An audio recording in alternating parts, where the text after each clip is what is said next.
Hi, this is Sakib Al Hassan from Montreal Royal Tigers. I'm looking forward to be এটা নির্বাচনী ইতিহাসে সেরা নির্বাচন। লাইভে এসে এমন মন্তব্য করলেন সাকিব আল হাসান, কিন্তু সঠিক কি বলেছেন তিনি, চলুন সংক্ষেপে জেনে নেই পুরো বিষয়টি।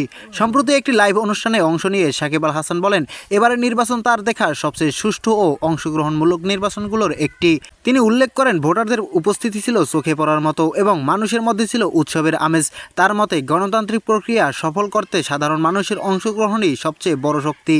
লাইভে তিনি আরও বলেন, নির্বাচনকে ঘিরে অনেক আলোচনা সমালোচনা থাকতেই পারে, তবে দেশের উন্নয়ন ও স্থিতিশীলতার জন্য সবাইকে ইতিবাচক মানসিকতা নিয়ে এগিয়ে আসা উচিত। তিনি সবাইকে শান্তিপূর্ণ পরিবেশ বজায় রাখার আহ্বান জানান। তবে তার এই মন্তব্য সামাজিক যোগাযোগ মাধ্যমে ব্যাপক আলোচনার জন্ম দিয়েছে। কেউ তার বক্তব্যকে সমর্থন করেছেন, আবার কেউ ভিন্ন মত প্রকাশ করেছেন। স্বাভাবিকভাবেই একজন পরিচিত ব্যক্তিত্ব যখন রাজনৈতিক ইস্যুতে কথা বলেন, তখন তা নিয়ে জনমত তৈরি হয়। আপনার কি মত? সত্যিই কি এটি নির্বাচনী ইতিহাসের সেরা নির্বাচন? Hi, this is Sakib Al Hassan from Montreal Royal Tigers. I'm looking forward to be back